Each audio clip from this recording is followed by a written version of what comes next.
Hello champions, कैसे हैं आप सब लोग। I hope you are in the best of your health and spirits. So guys, आज हम लोग डिस्कस करने वाले हैं आपका चैप्टर फाइनेंशियल स्टेटमेंट्स एनालिसिस। दोस्तों, एक्चुअली जैसे एक इंसान की physical health, mental health check करने के लिए अलग अलग तरह के टेस्ट होते हैं। टेक एन एग्जांपल, अगर आपको लेट्स से हार्ट को टेस्ट करना है कि कैसा फंक्शन कर रहा है, ईसीजी टेस्ट होता है, या अदरवाइज हमारी बॉडी के अंदर लिवर का फंक्शन कैसा है, किडनी का फंक्शन कैसा है, तो उसके लिए भी अलग अलग तरह के टेस्ट होते हैं। इवन ब्लड टेस्ट होते हैं and so on and so fourth. ठीक है, अंदर आयरन की कमी है या किसी चीज का, कोई चीज एक्सेस है भाई, यूरिक एसिड बढ़ा हुआ and so on and so forth. इसी तरीके से neuro test and x ray etcetera, so many test physical health check करने के लिए। ठीक है, इसी तरीके से ईईजी ब्रेन की जो फंक्शन को चेक करने के लिए and so on and so fourth, CT scan, lot money. तो उस हिसाब से जैसे ये टेस्ट होते हैं एक इंसान की हेल्थ को चेक करने के लिए, इसी तरीके से कंपनी या बिजनेस ऑर्गेनाइजेशन, फर्म की फाइनेंशियल हेल्थ चेक करने के लिए रेशियोज निकाली जाती हैं। अलग अलग पैरामीटर्स, जैसे भाई हमने कहा ना, अलग अलग पैरामीटर्स, ब्रेन का अलग, हार्ट का अलग, लिवर का अलग, किडनी का अलग, और स्पाइनल कॉर्ड का अलग, बोन्स का अलग। तो उस हिसाब से कंपनी की लिक्विडिटी का अलग, लॉन्ग टर्म सॉल्वेंसी का अलग, प्रॉफिटेबिलिटी का अलग, मार्केट स्ट्रेंथ, स्टॉक मार्केट में कैसी स्ट्रेंथ है उस हिसाब से उसका एनालिसिस का अलग, एंड ओवरऑल आपकी एक्टिविटी, आपकी एफिशिएंटली, कितना एफिशिएंटली आप अपने रिसोर्सेज, अपने असेट्स, अपने कैपिटल को यूज कर रहे हो to generate turnover and so on and so forth. तो ये अलग अलग तरह की रेशियोज कैलकुलेट की जाती हैं, जिसका कि फिर बाद में इंटरफर्म कंपैरिजन किया जाता है, फर्म का या कंपनी का बाकी प्लेयर्स इन द इंडस्ट्री के साथ, पीयर्स के साथ, या फिर एज द केस में भी intra firm comparison, horizontal check करते हैं। ओके जी, एक साल में ऐसा था, दूसरे में ऐसा, तीसरे में ऐसा, चौथे में ऐसा, इंप्रूव हो रहा है या वर्स हो रहा है and so on and so forth. तो accordingly financial statement analysis is a very important tool, या ratio analysis is a very important tool to evaluate the financial health of a business entity. और हम लोग कह रहे हैं ratio कैसे define करते हैं। Ratio is a relationship between two variables, दो वेरिएबल्स का रिलेशन है, माइंड यू, दो से ज्यादा नहीं, दो वेरिएबल्स का रिलेशन है रेशियो। जैसे जीपी और सेल्स, तो जीपी सेल्स का बेबी है। जीपी अगर 25 लाख रुपीस है और सेल्स अगर 1 करोड़ रुपीस है, इसका मतलब ग्रॉस प्रॉफिट जो है 25% ऑफ सेल्स है, या जीपी रेशियो जिसे कहते हैं 25% ऑफ सेल्स है। इसी तरीके से आप कहते हैं, लेट्स टेक एन एग्जांपल, हमारा कैपिटल एम्प्लॉयड जो है वो है 5 करोड़ रुपए, और let's take an example 5 crore के अगेंस्ट लेट्स से हम लोग ईबीआईटी या नेट ऑपरेटिंग प्रॉफिट, जो बिजनेस से प्रॉफिट कमा रहे हैं, वो 50 लाख है। तो 5 करोड़ या 500 लाख के अगेंस्ट 50 लाख मींस आरओआई या ROC, return on investment, return on capital employed 10% and so on and so forth. तो हम लोग profitability, liquidity, solvency, market strength, ठीक है जी, and coverage, even coverage ratios का भी क्लासिफिकेशन हम लोग करते हैं। वैसे कवरेज रेशियोज को लॉन्ग टर्म सॉल्वेंसी में भी लिया जाता है। एक एक करके इन सारी रेशियोज को जल्दी से डिस्कस करते हैं थ्रू योर पॉकेट बुक। आप लोग ओपन कर रहे हैं आपकी पॉकेट बुक का page number 1। Okay guys, so financial statement analysis and planning या रेशियो एनालिसिस का चैप्टर है। हम लोग रेशियोज जो है परसेंटेज में भी निकालते हैं, टाइम्स में भी निकालते हैं, और A/B करके भी निकालते हैं। परसेंटेज में तब निकालते हैं जनरली जब न्यूमरेटर डिनोमिनेटर से कम होता है। टाइम्स में जनरली तब निकालते हैं जब हमारा न्यूमरेटर जो है डिनोमिनेटर से ज्यादा होता है, और A=B जब कुछ भी हो सकता है कि भाई A कैन बी मोर और A कैन बी लेस, उस तरीके से निकालते हैं। Anyhow, so let us see first of all profitability ratios based on sale, या जिनको हम लोग इनकम स्टेटमेंट प्रॉफिटेबिलिटी रेशियोज भी कहते हैं। इसमें हम लोग क्या कर रहे हैं, न्यूमरेटर और डिनोमिनेटर दोनों के दोनों इनकम स्टेटमेंट या ट्रेडिंग प्रॉफिट लॉस अकाउंट से ले रहे हैं, और ये सारी की सारी रेशियोज में जो डिनोमिनेटर होता है वो नेट सेल्स होता है। तो पहली रेशियो इसमें आती है gross profit ratio. So guys, gross profit ratio, gross margin percentage, GP ratio, जो मर्जी कह दो। जीपी होता क्या, GP is the residual balance of trading account. Trading account का रेजिडुअल बैलेंस जीपी होता है, सेल्स में से पैदा होता है, तो accordingly sales minus COGS is GP. तो जीपी कितना परसेंटेज ऑफ सेल्स है, तो GP upon net sales into 100 करके हम लोग देखते हैं, और जीपी रेशियो हम लोग कहते हैं the higher the GP ratio the better it is. Gross operating profit या gross profit very very important, fundamental है। कोई भी बिजनेस एंटिटीज, आप जैसे फॉर एग्जांपल आज की डेट में अगर आप शार्क टैंक देखते तो शार्क टैंक में आपको अक्सर जीपी रेशियो भी जो है बोला जाता है कि ग्रॉस प्रॉफिट रेशियो जरूर देखें कि जीपी रेशियो कितना है। तो जीपी रेशियो जो है इज बेसिकली व्हाट, कि आपका सेल में से कॉस्ट ऑफ गुड्स सोल्ड, भाई लेट्स से हम 100 रुपए की अगर सेल वैल्यू कर रहे हैं, उसमें जो माल बेचा उसकी अगर कॉस्ट 60 रुपीज है, तो ग्रॉस प्रॉफिट, अभी तो धंधे के और खर्चे नहीं काटे, इस सिर्फ इन्वेंट्री की कॉस्ट या जैसा भी हमारी सर्विस की कॉस्ट जो हमें प्रोवाइड करने की सर्विस या गुड्स की जो कॉस्ट पड़ती है, वो हम लोग माइनस करके कहते हैं कितना ग्रॉस ऑपरेटिंग प्रॉफिट है। तो अल्टीमेटली जो बाकी बिजनेस के खर्चे हैं, administration, selling, distribution etcetera, research and development, ये सारे के सारे हमें ग्रॉस प्रॉफिट में से ही जो है फिर रिकवर करने होते हैं, फिर हमारा जो है नेट ऑपरेटिंग प्रॉफिट निकलता है। तो एनी हाउ, तो sales minus COGS is GP, और जीपी रेशो और सीओजीएस रेशो का रिलेशनशिप होता है 100 minus GP ratio is equal to COGS ratio, and GP ratio is equal to 100 minus COGS ratio. क्योंकि सीओजीएस रेशो जो है हम लोग अभी पढ़ते हैं एक्सपेंस रेशो, कोई भी एक्सपेंस की रेशो निकाल सकते हैं, expense upon net sales into 100 कह सकते हैं। तो उसमें सबसे पहला कॉस्ट ऑफ गुड सोल्ड ही हम लोग एक्सपेंस देख लेते हैं कि चलो cost of good sold ratio देखते हैं। तो cost of good sold upon net sales into 100, हम लोग ये कहते हैं भैया सिंपल सी बात है, देखो मेरी बात सुनो, आप अगर ये कहते हो कि जीपी है क्या, net sales minus COGS, this upon net sales into 100 अगर कह रहे हो, तो net sales upon net sales into 100, net sales upon net sales into 100 क्या हो गया हमारा, 100 हो गया, 100। और COGS upon net sales into 100 क्या हो गया, सीओजीएस रेशियो हो गया। तो ऐसे करके आप इनका रिलेशनशिप निकाल सकते हो। ट्रेडिंग अकाउंट में आपका जो है जीपी रेजिडुअल बैलेंस बचता है, नहीं तो कॉस्ट ऑफ गुड सोल्ड अगर आपको निकालना पड़े, अब डिपेंड करता है कॉस्ट ऑफ गुड सोल्ड किस चीज का, भाई ट्रेडर का या मैन्युफैक्चरर का। कॉस्ट ऑफ गुड सोल्ड अगर ट्रेडर का निकालना है तो ओपनिंग स्टॉक एंड ट्रेड जितना भी है, ओपनिंग स्टॉक में आप ऐड करोगे नेट परचेजेस, कोई डायरेक्ट एक्सपेंसेस है तो वो भी ऐड करके क्लोजिंग स्टॉक माइनस कर दोगे, तो ये आपका जो है आ जाएगा cost of good sold trader का। मैन्युफैक्चरर का सबसे पहले आपको गुड्स प्रोड्यूस की कॉस्ट निकालनी पड़ेगी, तो उसमें क्या करना पड़ेगा, आपको factory cost of production calculate करना पड़ेगा। फैक्ट्री कॉस्ट ऑफ प्रोडक्शन, जैसे आप अगर कॉस्ट शीट वगैरह बनाते तो उसे हम लोग वहां पर नेट वर्क्स कॉस्ट के नाम से जानते हैं। तो ये नेट वर्क्स कॉस्ट या फैक्ट्री कॉस्ट ऑफ प्रोडक्शन में आप ऐड कर दो opening stock of finish goods, तो ये आ जाएगा cost of goods available for cell. इसमें से जो गुड्स नहीं बिके, दैट इज क्लोजिंग स्टॉक नहीं बिके फिनिश गुड्स के, वो माइनस करोगे तो आपका जो है कॉस्ट ऑफ गुड्स सोल्ड आ जाएगा। वंस अगेन, ट्रेडर माल खरीद के बेचता है, तो इसीलिए हम लोग क्या कहते हैं, ओपनिंग स्टॉक इन ट्रेड में ऐड करो परचेजेस डायरेक्ट एक्सपेंसेस, ठीक है, और माइनस कर दो क्लोजिंग स्टॉक। तो ये हमारा भाई ओपनिंग स्टॉक में अगर परचेजेस डायरेक्ट एक्सपेंस ऐड करते तो this is called cost of goods available for sale, उसमें से माइनस कर देते क्लोजिंग स्टॉक, तो कॉस्ट ऑफ गुड्स सोल्ड। इसी तरीके से opening stock of finish goods में ऐड करेंगे कॉस्ट ऑफ प्रोडक्शन जो भी है फैक्ट्री कॉस्ट ऑफ प्रोडक्शन, और माइनस करेंगे closing stock of finish goods, तो ये आपका आ जाएगा cost of goods sold of a manufacturer. Net sales आप कैसे निकाल सकते हो, नेट सेल्स निकाल सकते हो सेल्स माइनस सेल्स रिटर्न करके आप कैलकुलेट कर सकते हो, ठीक है जी। और अक्सर जो है आपको नेट सेल्स ही जो है वहां पर ऊपर ट्रेडिंग अकाउंट में अगर देता है तो वो नेट सेल्स ही आपको बता देता है, तो उसी को हम लोग सीधा लेके रेशियोज निकाल लेते हैं। फिर एक्सपेंसेस में और भी एक्सपेंसेस होते हैं, जैसे फॉर एग्जांपल अगर हमने ऑफिस एंड एडमिनिस्ट्रेशन एक्सपेंस बोलना है तो office administration expense upon net sales in 100। देखो जीपी रेशियो का फंडामेंटल क्या है, higher the GP ratio the better it is. Expenses ratio का फंडामेंटल क्या है, lower the expenses ratio the better it is. बीट सीओजीएस रेशियो जितना कम हो उतना अच्छा है, office administration expense upon net sales in 100 जितना कम हो उतना अच्छा है। Selling and distribution expense ratio, selling and distribution expense upon net sales in 100 जितना कम हो उतना अच्छा है।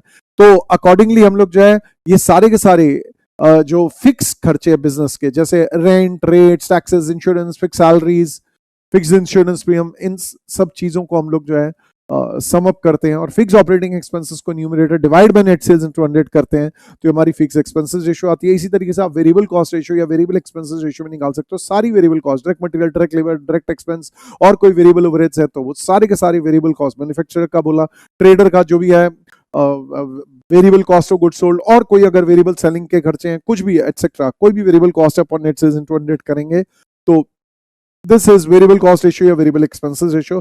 फिर financial expenses ratio, that is interest on long term debt, net sales का कितना है, financial expenses in relation to sales, interest as well as कोई अगर let's say discount and issue, return of etcetera, वो भी सेल्स का कितना percentage है वो निकाल सकते हैं। फिर operating expenses, operating ratio, operating expenses जो है आपके कौन से हो जाएंगे, office administration, selling and distribution, इनको आप ले लेते हैं।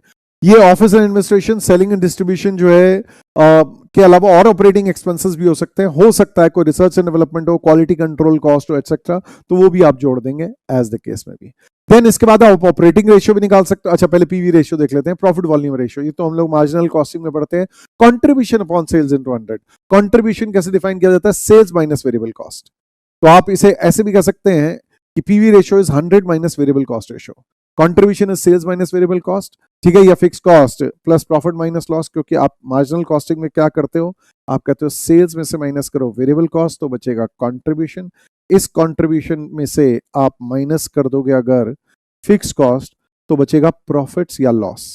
तो अगर आपने कंट्रीब्यूशन निकालना है या तो ऊपर से सेल माइनस वेरिएबल कॉस्ट करके निकाल लो, या फिर फिक्स कॉस्ट प्लस प्रॉफिट, नहीं तो फिक्स कॉस्ट माइनस लॉस करके कैलकुलेट कर लो।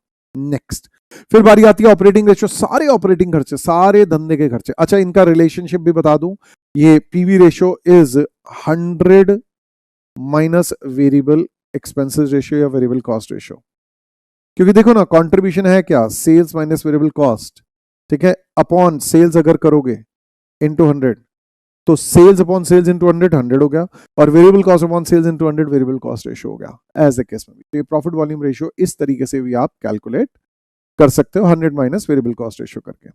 फिर ऑपरेटिंग रेशियो को आप कैसे निकाल सकते हो गाइस, ऑपरेटिंग रेशियो सारे ऑपरेटिंग खर्चे, सारे धंधे के खर्चे, that is cost of goods sold, फिर office administration, selling and distribution, अगर कोई और भी है, research and development, quality control cost जो भी है, उन सबको सम अप करोगे, न्यूमरेटर लोगे divide by net sales into 100, तो COGS plus other operating expenses upon net sales into 100। COGS तो हमारा ट्रेडिंग अकाउंट में डेबिट हो जाता है, और अदर ऑपरेटिंग एक्सपेंसेस जो भी है आपके, चाहे office administration, selling and distribution है, रिसर्च एंड डेवलपमेंट है, ये आपके डेबिट होते हैं पीनल अकाउंट में, ठीक है, क्वालिटी कंट्रोल कॉस्ट है, ये सब यहाँ पे होते हैं, तो अकॉर्डिंगली उनको सम अप करके अपॉन नेट सेल्स इनटू 100 कर सकते हैं। या फिर आप चाहो तो ऐसे भी कह सकते हो, वेरिएबल कॉस्ट या वेरिएबल खर्चे तो है ही operating, plus fix operating expenses upon net sales into 100, इस तरीके से भी आप कह सकते हो, fix operating cost plus variable expenses upon net sales into 100। तो इसको आप ऐसे कह सकते हैं कि भैया cost of goods sold ratio, क्योंकि COGS upon net sales into 100, other operating expenses में office administration expense ratio, selling and distribution expense ratio, या फिर fixed cost ratio, fix operating cost ratio plus variable cost ratio या variable expenses ratio, ऐसे भी कह सकते हो। Next, अब बढ़ते हैं आगे, नेट ऑपरेटिंग प्रॉफिट रेशियो, ये कैसे निकलता है, नेट ऑपरेटिंग प्रॉफिट रेशियो निकलता है net operating profit upon net sales into, net operating profit को कहा जाता है ऑपरेटिंग ईबीआईटी, तो नेट ऑपरेटिंग प्रॉफिट या operating EBIT upon net sales into 100। अब ऑपरेटिंग ईबीआईटी आप कैसे कैलकुलेट कर सकते हो, जो जीपी था, ग्रॉस प्रॉफिट था, उसमें अदर ऑपरेटिंग एक्सपेंसेस माइनस कर दोगे, ठीक है, या सेल्स में से वेरिएबल कॉस्ट माइनस करोगे, contribution minus fix operating cost हो जाएगा, तो ये आपका ऑपरेटिंग प्रॉफिट या ईबीआईटी एज द केस में भी आ जाएगा। तो relationship between net operating profit ratio and operating ratio आप ऐसे कह सकते हो, 100 minus operating ratio is net operating profit ratio and 100 minus net operating profit ratio is operating ratio, इस तरीके से आप इन्हें कैलकुलेट कर सकते हो। नेक्स्ट, फिर बारी आती है net profit ratio. Net profit ratio को हम कैसे डिफाइन कर सकते हैं, नेट प्रॉफिट या PAT upon net sales into 100, इस तरीके से आप इसको कैलकुलेट कर सकते हैं, नेट प्रॉफिट या PAT upon net sales into 100। Net profit is PAT, एक ही बात है, ठीक है जी, प्रॉफिट आफ्टर टैक्स। तो आपने क्या करना है, जो ये ऑपरेटिंग ईबीआईटी है, इसमें अदर कोई भी नॉन ऑपरेटिंग इनकम है, interest income, dividend income, non trade investments पे कोई भी, ठीक है, कोई भी आपकी रेंट इनकम है, वो सारी ऐड करके, और non operating expenses, losses, interest minus कर दो, टैक्स माइनस कर दो, ठीक है, फिर आपका जो है नेट प्रॉफिट या जैसा भी है ईएटी पीएटी आ जाएगा। अब बढ़ते हैं आगे, अगली आती है profitability ratios based on capital and investment. तो सबसे पहले इसमें रेशियो हम लोग कह देते हैं रिटर्न ऑन कैपिटल एम्प्लॉयड या return on investment. So guys, return on capital employed को शॉर्ट में आरओसीई भी कहते हैं, या फिर इसको रिटर्न ऑन इन्वेस्टमेंट या आरओआई भी कहते हैं। ये बेसिकली हमें क्या बताता है, हमारे लॉन्ग टर्म इन्वेस्टमेंट्स जो हमने किए हैं या लॉन्ग टर्म कैपिटल जो एम्प्लॉय किया है बिजनेस में, उससे बिजनेस का कितना प्रॉफिट कमाया, या नेट ऑपरेटिंग प्रॉफिट या ऑपरेटिंग ईबीआईटी कितना कमाया। तो operating EBIT upon capital employed into 100 ऐसे करके निकाल सकते हो। ईबीआईटी तो आपको पता ही है कैसे निकल सकता है, ग्रॉस प्रॉफिट में से अदर ऑपरेटिंग एक्सपेंसेस माइनस कर दो, अगर कोई अदर ऑपरेटिंग इनकम्स है, रॉयल्टी इनकम, कमीशन इनकम जो कि पीएनएल अकाउंट में क्रेडिट हो रही है, या हमें कोई dividend income, interest income on trade investments है, तो वो इसमें ऐड कर देंगे एज द केस में भी, ऑपरेटिंग प्रॉफिट या नेट ऑपरेटिंग प्रॉफिट ईबीआईटी निकालने के लिए। कैपिटल एम्प्लॉयड को हम लोग कह सकते हैं long term funds employed in the business. अब जो है ईबीआईटी या नेट ऑपरेटिंग प्रॉफिट, या तो भाई आप जीपी से नीचे आओ, GP plus other operating income जैसे रॉयल्टी इनकम, डिविडेंड इनकम है तो, और माइनस कर देंगे other operating expenses, office administration, selling and distribution, research and development, goodwill return of, ठीक है जी, एटसेट्रा। तो ये आप माइनस करके नेट ऑपरेटिंग प्रॉफिट निकाल देंगे, या फिर आप रिवर्स कैलकुलेशन भी कर सकते हैं, नेट प्रॉफिट या पीएटी में आप ऐड कर देंगे प्रोविजन फॉर टैक्स, ऐड कर देंगे interest on long term loans add कर देंगे कोई other non operating expenses losses, जैसे for example loss on sale of fixed asset, loss on sale of investments, loss by fire, loss by theft, कोई भी इस तरह के, ठीक है जी, but not accrual adjustments, goodwill written off, preliminary expenses written off, copyright written off, trademarks written off, ये सारे हमारे धंधे के ही खर्चे होते हैं, ये हमारे अदर ऑपरेटिंग एक्सपेंसेस में आते हैं। तो ये नहीं, ये ऐड बैक नहीं करना, ऊपर से चल रहे होंगे तो ये माइनस करने हैं, यहां से नीचे रिवर्स में ऐड नहीं करना। और माइनस कर दो non operating incomes credited to penal account, जैसे कोई dividend income, interest income on non trade investment है, profit on sale of fixed assets, profit on sale of investments, ठीक है जी, या कोई इंश्योरेंस कॉम्पनसेशन या अदरवाइज लॉसूट कॉम्पनसेशन रिसीवेबल, तो ये सारे के जो है नॉन ऑपरेटिंग इनकम्स होती हैं क्रेडिटेड टू पीनल अकाउंट, इनको हटा दो, रिवर्स कैलकुलेशन से भी कर सकते हो। तो आप ईबीआईटी ऐसे निकालना चाहो ऐसे निकाल सकते हो, once again GP minus operating expenses, once again other operating expenses में office administration, selling and distribution, goodwill written off, patent right written off, copyright written off, trademark written off, preliminary expenses written off, ठीक है जी। और इसी तरीके से आपके कोई अगर अदर ऑपरेटिंग इनकम है, commission income, dividend income, royalty income, वो ऐड बैक कर देना, ऐड कर देना। रिवर्स में net profit add non operating expense losses debited to penal account, जैसे interest on long term debt है, प्रोविजन फॉर टैक्स है, या loss on sale of fixed asset, loss on sale of investments etcetera, ठीक है। और minus non operating income, interest income, dividend income on non trade investments, profit on sale of fixed asset, profit on sale of investments, ठीक है जी, कोई insurance compensation या lawsuit compensation receivable, ये सारे। तो कैपिटल एम्प्लॉयड आप लायबिलिटी साइड से भी निकाल सकते हो, असेट साइड से भी निकाल सकते हो। लायबिलिटी साइड से सारे long term funds employed in the business. पहले लायबिलिटीज में लॉन्ग टर्म फंड्स कौन कौन से होते हैं? Paid up equity share capital, reserve surplus, ठीक है जी, इसमें रिजर्व सरप्लस सारा आएगा। रिजर्व सरप्लस सारा आएगा मींस इसमें general reserve, security premium, capital reserve, capital redemption reserve, dividend equalisation reserve, ठीक है, किसी भी तरह के रिजर्व है सारे के सारे आ जाएंगे। इवन कोई अगर if there is some investment fluctuation fund, वो भी आ जाएगा। और last but not the least कोई रिवैल्यूएशन रिजर्व है, वो भी आ जाएगा। सारे के सारे रिजर्व आ जाएंगे। और फिर पेड अप प्रेफरेंशियल कैपिटल भी ऐड कर देंगे, लॉन्ग टर्म डेट भी इसमें ऐड कर देंगे, और फिर fictitious assets and losses minus कर देंगे। नॉन ट्रेड असेट्स जैसे नॉन ट्रेड इन्वेस्टमेंट्स है और कोई कैपिटल वर्क इन प्रोग्रेस है, वो माइनस कर देंगे। फिर से सुनना, ये सारे हो गए long term funds. Paid up equity share capital, paid up preferential capital, पूरा रिजर्व सरप्लस, ठीक है, ये शेयरहोल्डर्स का पैसा हो गया, प्लस लॉन्ग टर्म डेट। अब इसमें से फिक्टिशियस एसेट्स एंड लॉसेस, भैया ये नुकसान है, ये रिजर्व सरप्लस में से कटता है, शेयरहोल्डर्स का नुकसान है। फिर नॉन ट्रेड एसेट्स, ये लॉन्ग टर्म फंड से फाइनेंस जरूर है, लेकिन ये नॉन ट्रेड इन्वेस्टमेंट बिजनेस में नहीं लगी हुई। कैपिटल वर्क इन प्रोग्रेस, कोई बिल्डिंग बन रही है लेकिन अभी तक एम्प्लॉय नहीं हुआ था, कैपिटल वर्क इन प्रोग्रेस की जितनी भी पेमेंट्स हुई हैं वो सारी की सारी हुई तो लॉन्ग टर्म फंड में से है, लेकिन ये सारी की सारी कैपिटल वर्क इन प्रोग्रेस की पेमेंट जो है वो हमारी अभी कैपिटल एम्प्लॉयड नहीं है, लॉन्ग टर्म फंड्स में से है, but it is not employed in the business yet. तो उसका कॉज एंड इफेक्ट रिलेशनशिप में इसको हटा देते हैं।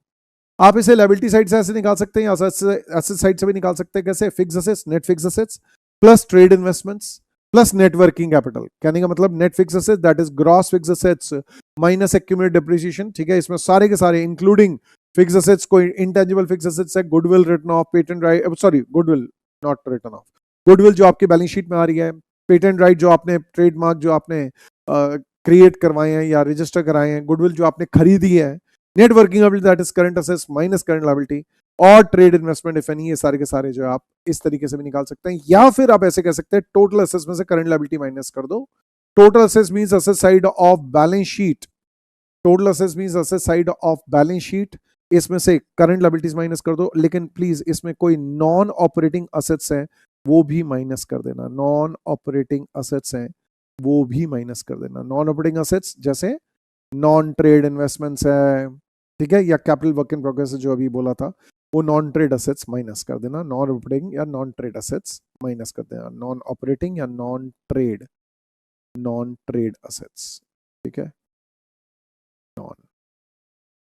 ओके, नाउ अब बढ़ते हैं आगे। या आरओआई जो है ईबीआईटी अपॉन कैपिटल एम्प्लॉयड या operating EBIT upon capital employed into 100, या फिर कई लोग कहते हैं नहीं यार पोस्ट टैक्स आरओआई निकालो, ठीक है। हम लोग जब ट्रेडिंग ऑन इक्विटी देखते हैं तो आरओआई कंपेयर करते हैं इंटरेस्ट रेट से, और पोस्ट टैक्स आरओआई कंपेयर करते हैं प्रेफरेंस इवेंट के रेट से। ट्रेडिंग ऑन इक्विटी निकालने के लिए लीवरेजेस में हम ये फंडामेंटल पढ़ते हैं। तो EBIT into 1 - T upon capital employed into 100 ऐसे करके निकाल सकते हैं। और relationship between ROI, net operating profit ratio and capital turnover ratio. आप आरओआई कैसे निकालते हैं गाइस? आरओआई निकलता है net operating profit upon capital employed into 100। Net operating profit कैसे निकलता है? Ratio net operating profit upon sales. Capital turnover ratio कैसे निकलता है? Sales upon capital employed. अगर आप इनको मल्टीप्लाई करोगे, सेल्स कैंसिल हो जाएगा, तो ये net operating profit upon capital employed आ जाएगा। इसी चीज को वैसे चार्ट फॉर्मेट में बनाते हैं तो इसको ड्यूपॉन्ट एनालिसिस कहा जाता है कि भी कैपिटल को एम्प्लॉय करके सेल्स जनरेट की, उस सेल्स में इतना प्रॉफिट हुआ तो आपके कैपिटल के अगेंस्ट कितना प्रॉफिट हुआ वो आप देख सकते हैं। खैर, अब बढ़ते हैं आगे। Next is return on equity. देखिए, हमारे देश में हम रिटर्न ऑन इक्विटी जो है इक्विटी शेयरहोल्डर्स की रिटर्न बोलते हैं, बट एक्चुअली क्या रेशियोज यार हमारे सिर्फ इंडिया की तो है नहीं, किसी भी देश में निकाली जा सकती है। तो यूएस में जो है रिटर्न ऑन इक्विटी के दो कॉन्सेप्ट्स हैं। यूएसए में रिटर्न ऑन इक्विटी के दो कॉन्सेप्ट्स हैं। वो कहते हैं, एक टोटल शेयर होल्डर्स के लिए, टोटल शेयर होल्डर्स फंड या नेटवर्थ के लिए रिटर्न, दूसरा इक्विटी शेयर होल्डर्स के लिए। हमारे देश में तो आरओई हम लोग इक्विटी शेयर होल्डर्स के लिए रिटर्न को कहते हैं, बट यूएस में, क्योंकि देखो ड्यूपॉन्ट कंपनी का जो एनालिसिस आप पढ़ते हैं, ड्यूपॉन्ट एनालिसिस, वो वहां यूएस में ही तो चलता है, वहीं से तो कॉन्सेप्ट ये जो है फेमस हुआ है मेनली।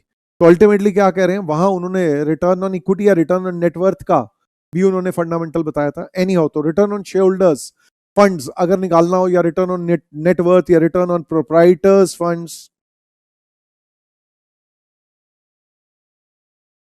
तो return on shareholders funds, return on net worth, return on proprietors funds या रिटर्न ऑन ओनर्स फंड्स या ओनर्स इक्विटी भी कहा जाता है इसको। ओनर्स इक्विटी, सारे owners, that is equity shareholders के साथ साथ प्रेफरेंस शेयरहोल्डर्स भी। तो इसको कैसे निकालेंगे? EAT divide bye shareholders funds, net worth, proprietor funds, जो मर्जी कह दो। तो how do you calculate shareholders funds, या जैसा भी है net worth, proprietors funds, owners equity जिसे कहते हैं। तो that is paid up equity share capital plus reserve surplus minus fictitious assets and losses. ये तो इक्विटी शेयरहोल्डर्स का पैसा हो गया, इसमें paid up preference share capital भी ऐड कर दो। तो अकॉर्डिंगली आपने क्या कहना है, इक्विटी शेयरहोल्डर्स फंड्स कैसे निकालते हैं? Paid up equity share capital plus reserve surplus. Preferably हम लोग प्रेफर करते हैं कि रिवैल्यूएशन रिजर्व हमने कमाया नहीं है तो इसको एक्सक्लूड करके चलें। कैपिटल एम्प्लॉयड में रिवैल्यूएशन रिजर्व लेके चलते हैं, यहां रिवैल्यूएशन रिजर्व हम लोग एक्सक्लूड करना पसंद करते हैं। Minus fictitious assets and losses and PNL account का डेबिट बैलेंस इफ एनी। तो वंस अगेन, एक paid up equity share capital में ऐड करो रिजर्व एंड सरप्लस। क्यों? क्योंकि हमने कमाया और रख लिया, इस पे हक है इक्विटी शेयर होल्डर्स का। लेकिन प्रेफरेंस जो ये हमारे रिवैल्यूएशन रिजर्व है, ये हमने कमाया नहीं है, नोशनली क्रिएट किया है। Fix asset to revaluation reserve create किया, तो उसको प्रेफर करते हैं एनालिस्ट, कहते हैं कि यार रिवैल्यूएशन रिजर्व को एक्सक्लूड करके चलो। और अल्टीमेटली फिक्टिशियस एसेट्स हैं, कोई preliminary expenses not written off, कोई हमारे underwriting commission not written off, discount on issue या loss on issue of securities not written off, तो उनको भी, ये नुकसान किसका है? अल्टीमेटली शेयर होल्डर्स का ही है, तो इसमें से माइनस कर दो। और ultimately losses, that is PNL account का डेबिट बैलेंस जो है वो भी माइनस कर दो, ये भी तुम्हारा नुकसान है। रिजर्व सरप्लस में पीएनएल अकाउंट का क्रेडिट बैलेंस आ जाता है, रिटेन अर्निंग आ जाता है, पीएनएल अकाउंट का डेबिट बैलेंस माइनस कर देंगे। इसी में इक्विटी शेयरहोल्डर्स फंड्स में अगर आप paid up preference share capital add कर देंगे तो आपका net worth, shareholders funds, proprietors funds जैसा मर्जी आ जाएगा। तो shareholders funds, net worth, proprietors funds, owners equity कैसे निकाल सकते हैं? Equity shareholders funds plus paid up preference share capital. फिर बारी आती है return on total assets. Return on assets के भी बड़े फंडामेंटल है। रिटर्न ऑन असेट्स के, रिटर्न ऑन टोटल असेट्स, एक तो पुराने जमाने से ऐसे निकल रहा है, PAT upon total assets, that is total assets is asset side of balance sheet excluding fictitious assets and losses. तो total asset side of balance sheet में अगर आपके preliminary expenses, underwriting commission, discount on issue of securities आ रहा है, उनको exclude करके चलो। ठीक है जी। तो नेट प्रॉफिट या PAT upon total assets into 100, ऐसे करके आप इसे कैलकुलेट कर लेंगे। नेक्स्ट, फिर इसके बाद टोटल असेट जो है गाइस, टोटल असेट्स मैंने अभी बता ही दिया, बैलेंस शीट का सारा asset side excluding fictitious assets and losses. और फिर रिटर्न ऑन टैंजिबल असेट्स भी लोग कहते हैं। यहाँ टैंजिबल असेट्स से वो असेट्स जिनको हाथ लगा सकते हैं, means goodwill, patent right, copyright, trademark, जो इनटैंजिबल असेट्स है उनको एक्सक्लूड करके चलो। तो net profit after tax upon tangible assets. कई लोग कहते हैं नहीं जी फिक्स असेट्स पे निकालेंगे, तो PAT upon fix assets into 100 ऐसे करके भी निकाला जाता है। ठीक है, इसमें फिर सारे फिक्स असेट्स आ जाएंगे, टैंजिबल, इनटैंजिबल बोथ। तो नेट प्रॉफिट जो है, कई लोग कहते हैं, क्रिटिसाइज करते हैं इस चीज को कि यार नेट प्रॉफिट जो है एक्सक्लूसिव ऑफ इंटरेस्ट होने चाहिए, क्योंकि देखो भी मेरी बात सुनो, ये टोटल असेट्स जो हैं, ये टोटल असेट्स तो आप फाइनेंस कर रहे हो, डेट से भी फाइनेंस कर रहे हो, तो इसीलिए रिटर्न ऑन असेट्स में इसका इंपैक्ट कैसे लें कि भाई ईबीआईटी में टैक्स माइनस करें। जैसे यहाँ पीएटी ले लेते हैं, उसमें इंटरेस्ट कट चुका होता है, तो या तो कई लोग कहते हैं नहीं जी ईबीआईटी इंटू 1 माइनस टी कर दो, जिसको कि नोपैट कहा जाता है, net operating profit after tax. कुछ लोग कहते हैं नहीं भाई पीएटी में ऐड कर दो इंटरेस्ट। तो ये इस तरीके से निकाला जाता है। रिटर्न टोटल असेट्स से भी निकाला जा सकता है, टैंजिबल असेट्स से भी निकाला जा सकता है, सेम न्यूमरेटर, नोपैट या EBIT into 1 minus T, PAT plus interest. और फिर इसी तरीके से आप फिक्स एसेट्स पे भी निकाल सकते हो, EBIT into 1 minus T upon fix assets और PAT plus interest upon fix assets into 100, ऐसे करके आप इसे कैलकुलेट कर सकते हो। ये अलग अलग अप्रोच है। वैसे डिफॉल्ट पैरामीटर में हम लोग इसी तरीके से निकाल के अपनी प्रॉब्लम सॉल्व कर देते हैं। बट MCQ में अगर आपको प्रॉब्लम पूछी जाए तो आपके पास जो है भाई रिटर्न ऑन एसेट्स ऐसे भी निकलता है यस, ऐसे भी निकलता है यस, ऐसे भी निकलता है यस, ऐसे भी निकलता है यस, ऐसे भी निकलता है यस, ये सारे के सारे हैं। फिक्स एसेट्स पे भी निकाल लेते हैं, टैंजिबल एसेट्स पे भी निकाल देते हैं, टोटल एसेट्स पे भी निकाल देते हैं, एज द केस में। अब बढ़ते हैं आगे। Market test ratio, market strength analysis ratios, investor analysis ratios, ये बेसिकली इक्विटी इन्वेस्टर्स के पर्सपेक्टिव से निकाली जाती हैं। ये हम लोग कैसे निकाल सकते हैं, जैसे फॉर एग्जांपल यहां डिविडेंड पर शेयर, किसके डिविडेंड की बात कर रहे हैं, प्रेफरेंस, नो, ओनली इक्विटी, क्योंकि इक्विटी शेयरहोल्डर्स को कुछ फिक्स नहीं जाना, तो कितना DPS है वो जानना चाहते हैं। तो उसमें कैसे निकाला जा सकता है, total equity dividends divide by number of equity shares, total equity dividends divide by number of equity shares, इस तरीके से निकाला जाता है। Now before I proceed to this factor, मैं पहले थोड़ी सी क्लैरिफिकेशन दे दूं।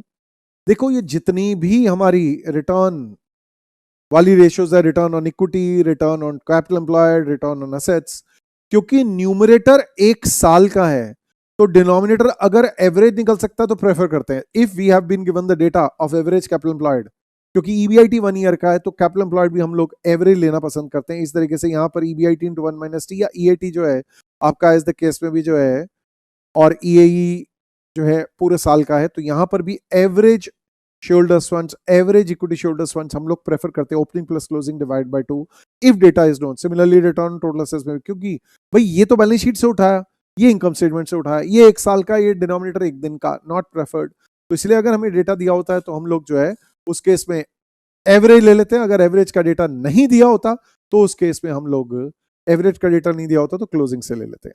Anyhow, market test ratio, market strength analysis ratio में DPS, again total equity dividend जितना देना है इक्विटी शेयरहोल्डर्स को divide by number of equity shares. अब यहां पर भी फंडामेंटल क्या है गाइस, ये जो डिविडेंड्स है, ये डिविडेंड्स पूरे साल की प्रॉफिट्स में से है, तो यहां पर भी जो नंबर ऑफ इक्विटी शेयर्स है प्रेफर करते हैं if data is given weighted average के लिए, तो weighted average number of equity shares, if data is known weighted average, if not closing number of equity shares से कर दो। इस तरीके से अर्निंग्स पर शेयर भी पूरे साल का earning available for equity shareholders है, EAE, दैट इज टू से आप EAE कैसे निकालते हो, earnings available for equity shareholders कैसे निकालते हो, EAT या नेट प्रॉफिट आफ्टर टैक्स में से आप प्रेफरेंस डिविडेंड माइनस कर दोगे तो EAE आएगा, earnings available for equity shareholders divided by number of equity shares. Again ये पूरा न्यूमरेटर जो है पूरे साल का है, तो डिनोमिनेटर भी if data is known weighted average. Even AS20 जो अर्निंग पर शेयर का अकाउंटिंग स्टैंडर्ड है वो भी यही कहता है कि भाई इफ डेटा इज नोन तो यार आप लोग प्रेफर करो weighted average number of equity shares, नहीं तो क्लोजिंग से कर दो। EAE कैसे निकलता है, EAT माइनस प्रेफरेंस इवेंट करके निकाला जा सकता है। Book value per share, net assets value per share या थियोरेटिकल मार्केट प्राइस पर शेयर कैसे निकलता है, this is another very important ratio.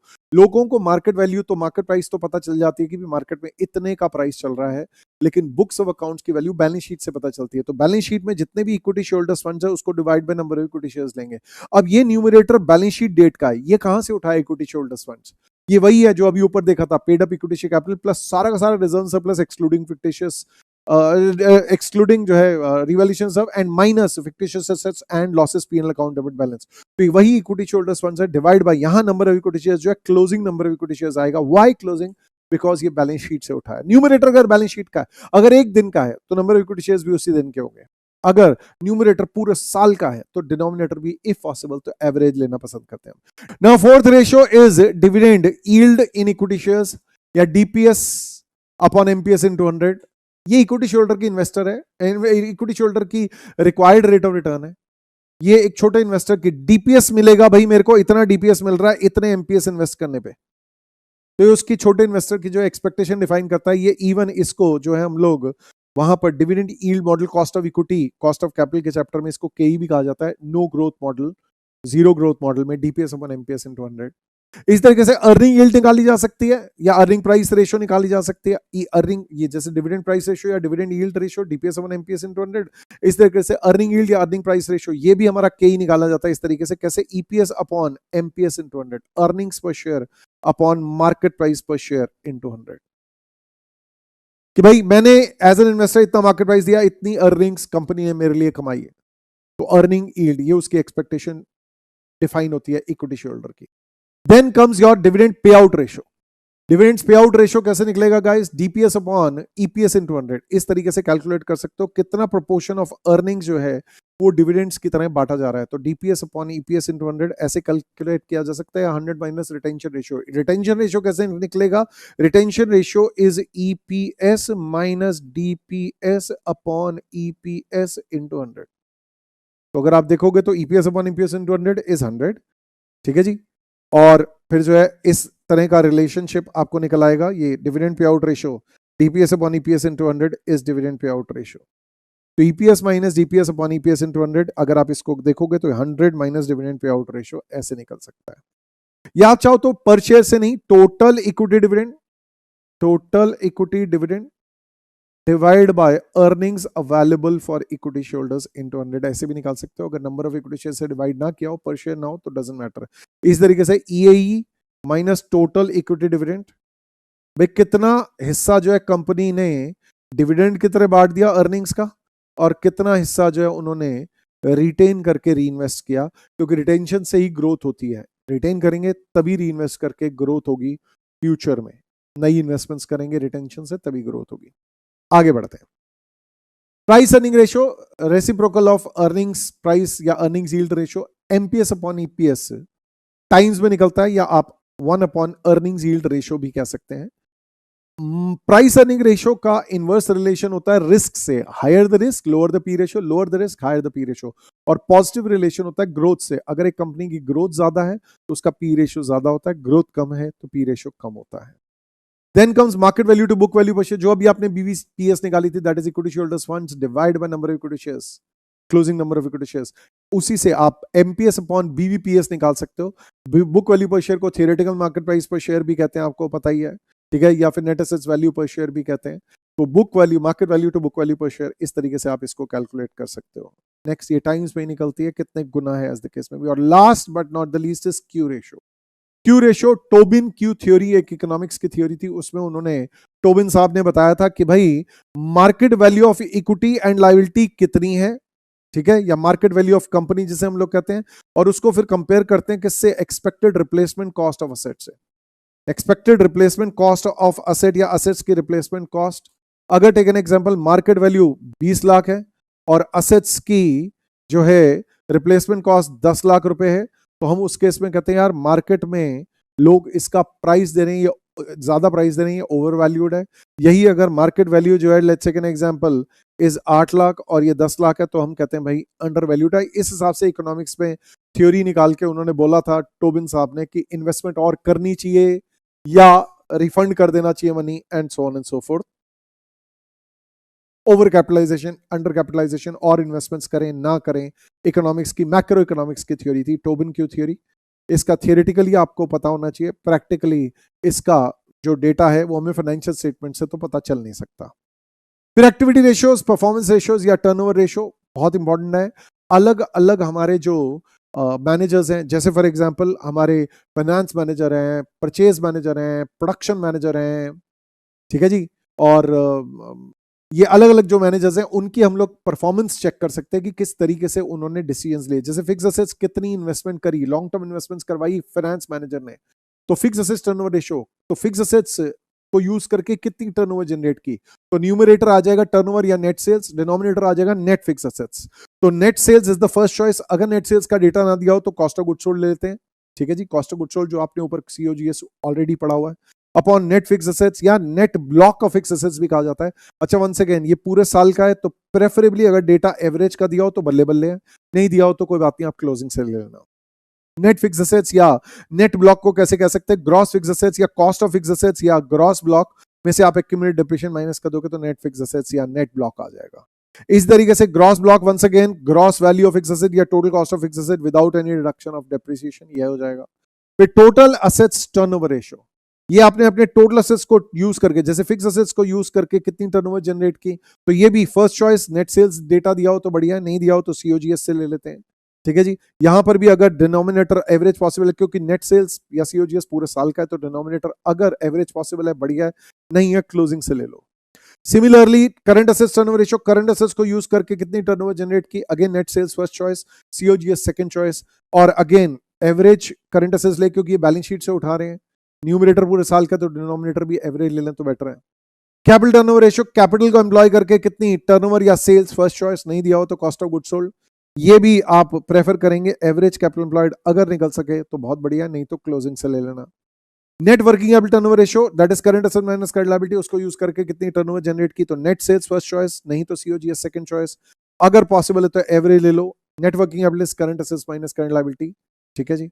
Next comes debtors turnover ratio या receivers turnover ratio, net credit sales upon debtors and bills receivable, इसको receivable क्या देते हैं, तो इसमें भी हमारा प्रेफरेंस होता है कि भाई पूरे साल की क्रेडिट सेल्स पूरे साल की है, तो अगर हमें कुछ नहीं दिया हुआ है तो सारी की सारी सेल्स क्रेडिट सेल्स मान लो। अगर कैश सेल्स अलग से दिया हुआ है तो उसके इसमें कैश सेल हटा के टोटल सेल्स में से क्रेडिट सेल्स निकालना, उसको देखना है। Net credit sales is again जितने भी टोटल क्रेडिट सेल्स है उसमें से माइनस सेल्स रिटर्न करके।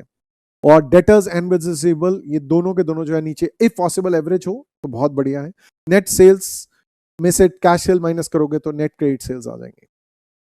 फिर इन्वेंट्री टर्नओवर रेशियो का first choice cost of goods sold होता है, क्योंकि inventory is valued at cost.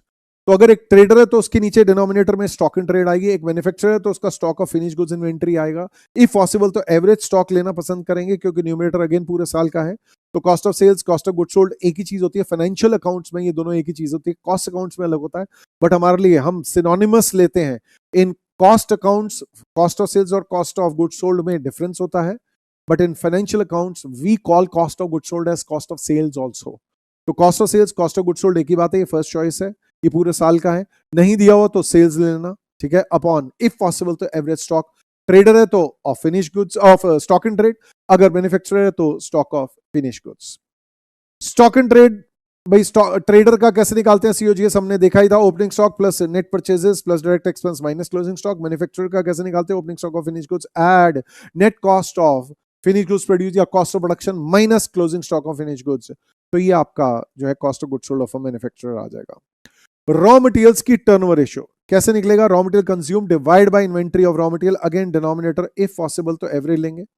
Raw material consume पूरे साल का है, डिनोमिनेटर भी इफ पॉसिबल तो आप एवरेज लेना पसंद करें। तो रॉ मटेरियल्स की टर्नओवर रेशियो आपको क्या बताती है, आपने कितनी बार अपने इन्वेंटरी ऑफ रॉ मटेरियल को कंजम्पशन में बदला। तो raw materials consumed, raw materials consumed कैसे निकलता है, opening stock of raw material add net purchase of raw material minus closing stock of raw material, इस तरीके से रॉ मटेरियल्स कंज्यूम्ड कैलकुलेट होता है। फिर बारी आती है वर्क इन प्रोग्रेस की टर्नओवर रेशियो।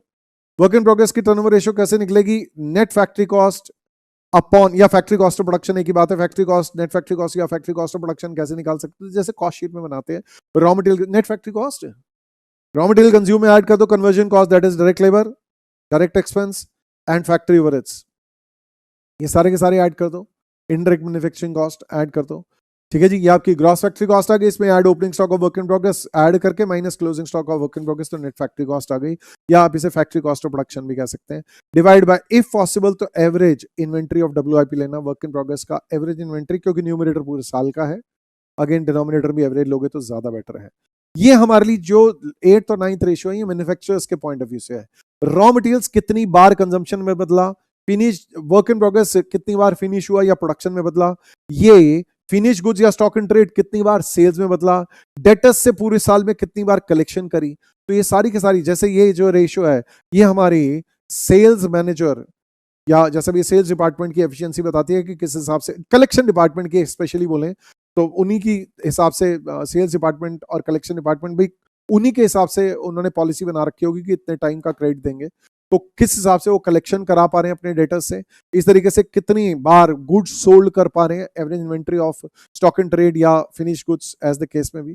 फिर रॉ मटेरियल को, ये प्रोडक्शन मैनेजर का बता रहा है कि रॉ मटेरियल को कितनी बार कंजम्पशन में बदला, वर्क इन प्रोग्रेस की भी प्रोडक्शन मैनेजर की एफिशिएंसी बता रहा है कि वर्क इन प्रोग्रेस को कितनी बार इन्होंने, वर्क इन प्रोग्रेस को कितनी बार प्रोडक्शन में बदला और रॉ मटेरियल को कितनी बार कंजम्पशन में बदला। इस तरीके से आपके परचेज मैनेजर्स की भी जो है आप नेगोशिएशन पार चेक कर सकते हो, हमारी क्रेडिटर्स टर्नओवर रेशियो या पेबल्स की turnover ratio, accounts payable turnover ratio या क्रेडिटर्स टर्नओवर रेशियो निकाल के।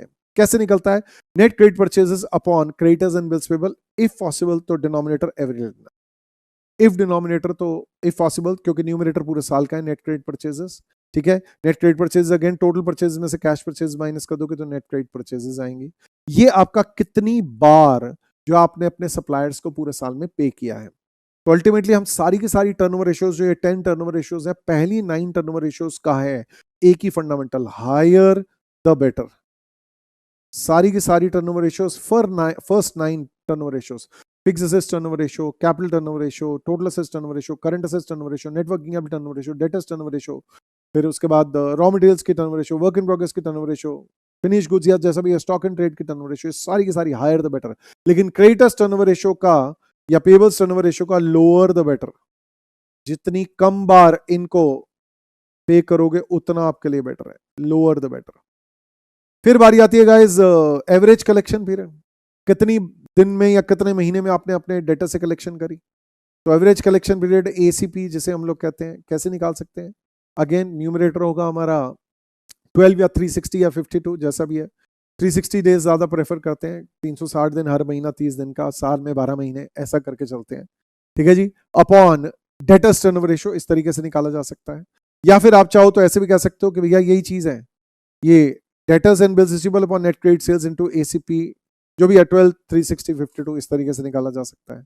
या फिर आप क्या कह सकते हैं, सुनो मेरी बात ध्यान से सुनो, इसको आप ऐसे भी कह सकते हैं, इसको अगर यहां ले जाएं तो net credit sales per day या पर वीक या पर मंथ, इसको अगर यहां डिनोमिनेटर में कर दें तो डेटर्स, अगेन ये भी एवरेज प्रेफर करते हैं, average debtors bills receivable divide by या तो डेली या मंथली या weekly credit sales as the case में।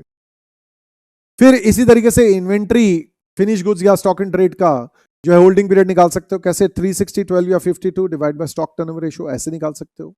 या फिर अगेन ये स्टॉक टर्नओवर रेशियो की जगह आप stock and trade if possible तो एवरेज, ठीक है, डिवाइड बाय सीओजीएस इनटू 12 360 52, नहीं तो इसको यहां डिवाइड कर दो तो सीओजीएस एवरेज डेली वीकली या monthly cost of goods sold, इस तरीके से आप ले सकते हो average stock and trade finish goods.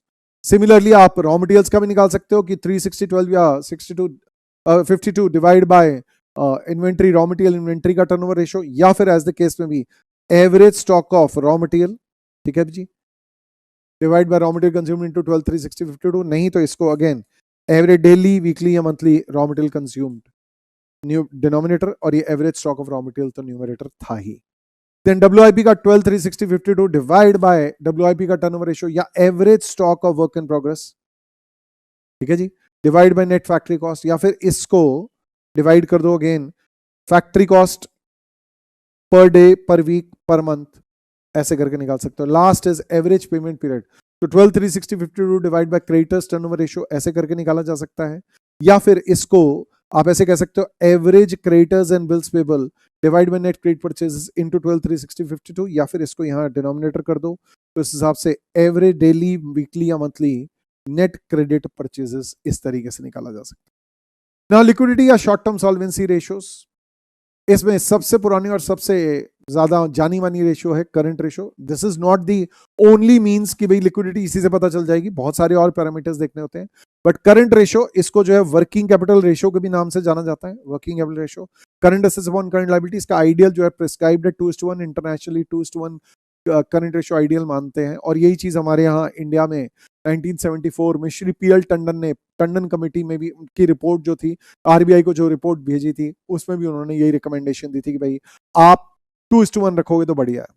तो current assets upon current liability, current ratio, current assets upon current liability, current assets में आपकी inventory of raw material, work in progress, finish goods, या फिर अगर आपका स्टॉक एंड ट्रेड है तो stock and trade, ठीक है जी, फिर debtors, net of for bad and doubtful debts, फिर cash and bank balance, bills receivable, accrued incomes, कोई loans and advances given not taken, given, short term marketable investments, disposable investment एक ही चीज होती है, प्रीपेड एक्सपेंसेस, एडवांस टैक्स, इसमें prepaid expenses में advance tax भी आ जाएगा, इनकम टैक्स, रिफंड रिसीवेबल, ये सारे के सारे जो आपके करंट एसेट्स के इंस्टांसेस एग्जांपल्स हैं। इस तरीके से करंट लायबिलिटी की लिस्ट देख लेते हैं।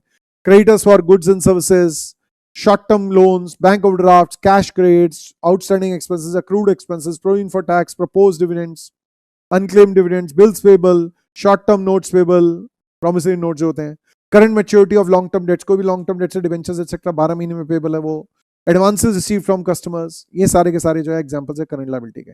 आइडियल करंट रेशियो या वर्किंग कैपिटल रेशियो इज 2:1। फिर बारी आती है acid test ratio, quick ratio या liquidity ratio, liquid ratio sorry, acid test ratio, ठीक है जी, acid test ratio quick ratio या liquid ratio, ideal ratio 1:1, liquid assets या quick assets upon current liability. सबसे पहले ये निकालते हैं। लिक्विड एसेट्स या क्विक एसेट्स कैसे निकाले जाते हैं? करंट एसेट्स में से स्टॉक और प्रीपेड एक्सपेंसेस माइनस कर दो, ऐसे निकाले जाते हैं। बाद में चल के लोगों ने कहा नहीं यार liquid assets upon current liability क्यों ले रहे हो, लिक्विड लायबिलिटी ले लो। तो ठीक है जी, alternative quick ratio liquid ratio is liquid assets या quick assets upon liquid liability या क्विक लायबिलिटी। क्विक लायबिलिटी क्या हो जाएंगी? करंट लायबिलिटी से बैंक ओवरड्राफ्ट और कैश क्रेडिट को शॉर्ट टर्म लोन्स एक्सेट्रा हैं जो कि रिपेबल ऑन डिमांड नहीं है, वो माइनस कर दो। बैंक ओवरड्राफ्ट कैश क्रेडिट जिनका कि पैसा जल्दी नहीं देना है, ठीक है जी, जिनको कि आप ब्याज दे रहे हो तो वो खुश बैठे हैं, तो वो आप इलिक्विड है करंट लायबिलिटी, उसमें से हटा दो। नेक्स्ट, एब्सोल्यूट लिक्विडिटी रेशियो या कैश रेशियो भी कहा जाता है। इसका आइडियल रेशियो 0.5:1 है या 1:2 भी कह सकते हो आप इसे। इसको क्या कहते हैं? न्यूमरेटर आता है कैश रिजर्वायर। कैश रिजर्व में कैश रिजर्वायर, कैश का तालाब, उसमें क्या आ जाता है? Cash in hand, cash at bank और शॉर्ट टर्म मार्केटेबल इन्वेस्टमेंट्स। तो कैश एट बैंक में demand deposits at bank, cash in hand और demand deposits at bank as well as आपके शॉर्ट टर्म मार्केटेबल इन्वेस्टमेंट्स, ये numerator आ जाएगा cash reservoir. और divide by current liability 0.5:1 या 1:2 की रेशियो इसकी आइडियल बताई जाती है। फिर बारी आती है डिफेंसिव इंटरवल रेशियो या कैश इंटरवल रेशियो। कितने पीरियड में आपका कैश जो है यूजअप हो जाएगा? जो कैश रिजर्वायर और नेट रिसीवेबल है वो कितने प्रोजेक्टेड डेली कैश रिक्वायरमेंट को मीट कर पाएंगे हम लोग? प्रोजेक्टेड डेली कैश रिक्वायरमेंट जो है कैसे निकल सकता है? Operating cash expenses plus interest plus income tax plus dividends को डिवाइड कर दो 360 डेज से। Operating cash expenses plus interest plus income tax plus dividends, ये आपके सारे के सारे खर्चे हो गए, डिवाइड बाय 360 डेज। तो एवरेज डेली कैश रिक्वायरमेंट या प्रोजेक्टेड डेली कैश रिक्वायरमेंट से डिवाइड कर देंगे कैश रिजर्वायर नेट रिसीवेबल्स को। तो ये ऑन एन एवरेज आपका कितने दिन का सामान आपके पास कैश या जो भी है लिक्विड जो फंड्स पड़े हैं वो कितने दिन के हैं एज द केस में भी। Then inventory to working capital, इसकी आइडियल रेशियो 1:1 है। इन्वेंट्री इलिक्विड एसेट होता है। Net working capital long term fund से जो करंट असेट्स फाइनेंस करते हैं उसको कहते हैं। तो न्यूमरेटर इन्वेंट्री और डिनोमिनेटर नेट वर्किंग कैपिटल या current assets minus current liability जैसा भी है। तो हम कहते हैं ideally inventory long term fund से होता है। तो इन्वेंट्री जो है वर्किंग कैपिटल के बराबर होनी चाहिए, क्योंकि इलिक्विड एसेट्स को अगर आप जनरली प्रीपेड एक्सपेंसेस जनरली नहीं होते तो वर्किंग कैपिटल के बराबर होंगे तो गुड फॉर अस है कि भाई सारे के सारे जितना भी working capital, net working capital होता क्या? What is this net working capital? Net working capital is current asset minus current liability. जितना भी current asset long term fund से फाइनेंस्ड है वो, तो उस हिसाब से हम लोग इसको ले सकते हैं। Then comes long term solvency ratio.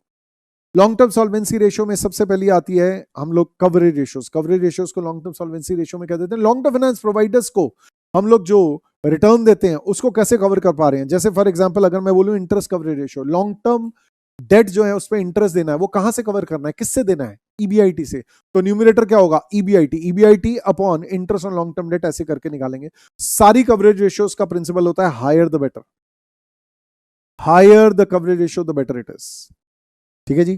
तो इंटरेस्ट कवरेज रेशियो ईबीआईटी, ये ईबीआईटी कौन सा है? It's not necessarily operating EBIT. अगर आपका कोई ऑपरेटिंग ईबीआईटी है, दैट इज से GP plus other operating income minus other operating expense losses, इसमें आप माइनस कर दो कोई non operating expenses and losses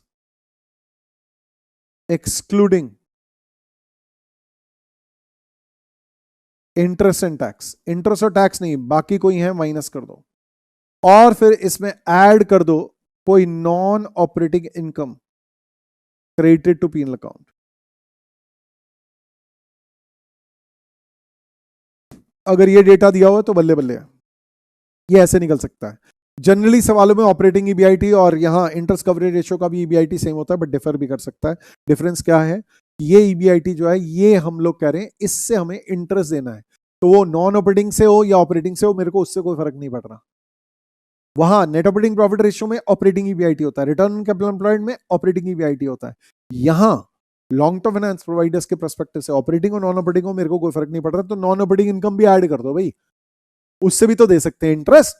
कोई टेंशन थोड़ा ना। अगर आपने कहीं कोई प्रॉपर्टी ली रखी है जिससे किराया आ रहा है, तो हम तो इसको भी देख के चल रहे हैं भैया, हम उसके बेसिस पे भी आपको जो है लोन देने को तैयार है कि आपके पास रेगुलर कैश फ्लोज आ रहे हैं and so on and so fourth. Non trade investment पे आपको इंटरेस्ट डिविडेंड इनकम आ रही है, हम तो इसको भी कंसिडर कर रहे हैं, इससे भी आप इंटरेस्ट कवर कर सकते हो। Then preference dividend coverage ratio. Preference dividend कहां से कवर होते हैं? प्रेफरेंस डिविडेंड्स कवर होते हैं ईएटी से। ईएटी में से पे किया जाता है, तो ईएटी ऊपर numerator divide by preference dividends. Higher the better again. फिर इक्विटी डिविडेंड्स कवरेज रेशियो आप निकाल सकते हो। इक्विटी डिविडेंड्स कवरेज रेशियो कैसे निकलेगा? EAE, earnings available for equity shareholders में से डिविडेंड देने हैं तो EAE divide by equity dividends again, या फिर आप ईपीएस अपॉन डीपीएस कर सकते हो, higher the better again. Then fix charges coverage ratio, fix charges coverage ratio. Fix charges क्या है? बेसिकली आपके भाई आपने फिक्स चार्जेस में क्या पे करना है? एक तो आपने interest on long term date देना, दूसरा आपने प्रिंसिपल रीपेमेंट भी करनी है। तो interest on long term date EBIT में से जाता है, ठीक है जी। और प्रिंसिपल इंस्टॉलमेंट जो है निकालते समय आप जैसे कैश फ्लोज नहीं निकालते, डेप्रिसिएशन अमोर्टाइजेशन भी ऐड बैक कर देते हो भाई, अगर आपने कैपिटल बजटिंग पढ़ रखा है तो डेप्रिसिएशन अमोर्टाइजेशन भी कोई कैश तो गया नहीं है, हमें किसी को दिया नहीं है, बस खर्चे की तरह अलाउड है, तो ये भी कैश से आप प्रिंसिपल पे ऑफ कर सकते हो। अच्छा, लोग इसको थोड़ा सा क्रिटिसाइज करते हैं कि यार आप EBIT plus depreciation and amortisation अगर ले रहे हो तो प्लीज आप यहां पर इसको बिफोर टैक्स कर दो।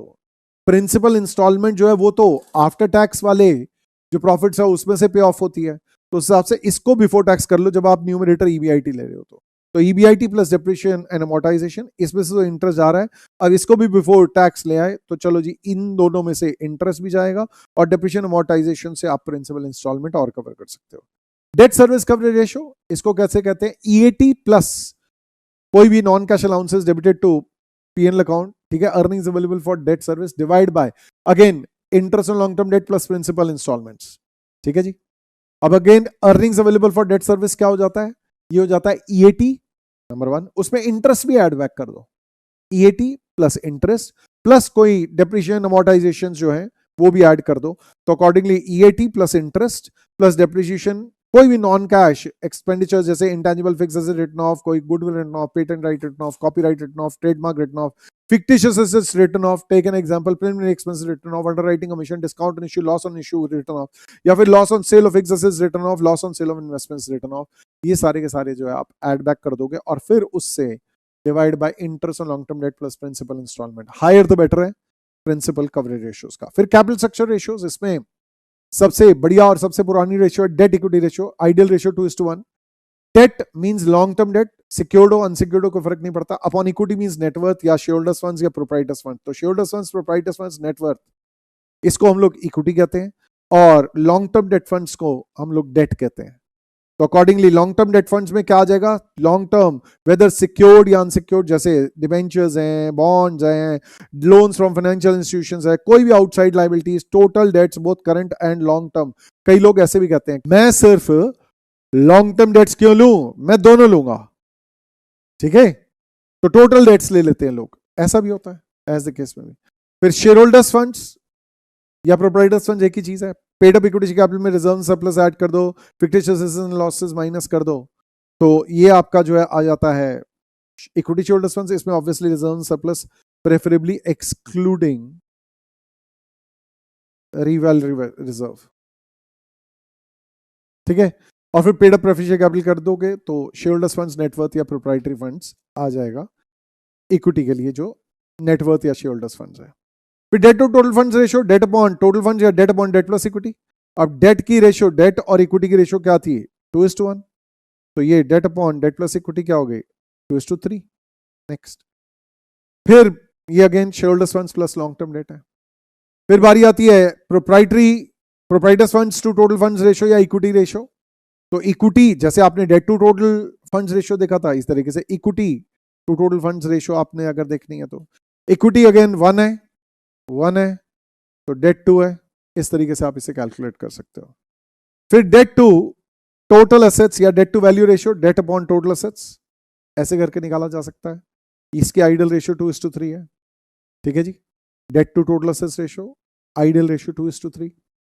Then proprietary ratio, this is proprietors funds या इक्विटी या नेटवर्थ अपॉन टोटल एसेट्स, इसकी ideal ratio 1:3। Proprietors funds, net worth, shareholders funds upon total assets, ठीक है जी। प्रोप्राइटर्स फंड्स अभी हमने देखा ही था, एक ही चीज है once again, paid up equity share capital plus reserve surplus preferably excluding जो है रीवैल्यूएशन रिजर्व को एक्सक्लूड करके माइनस फिक्टिशियस एंड लॉसेस, ये इक्विटी शेयरहोल्डर्स फंड्स हो गया, इसमें paid up preferential capital add कर दो।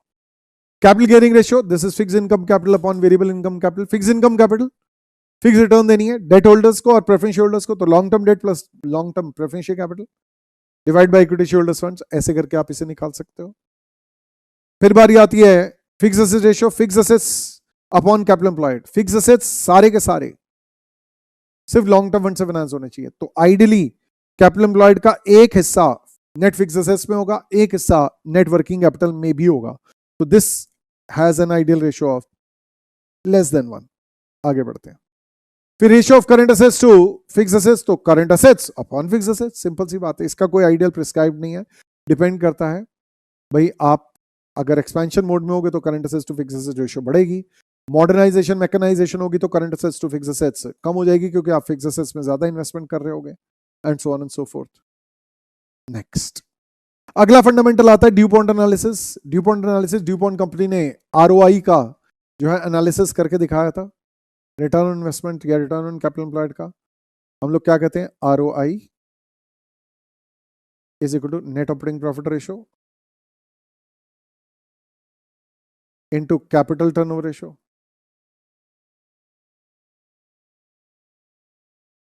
That is to say, net operating profit divided by net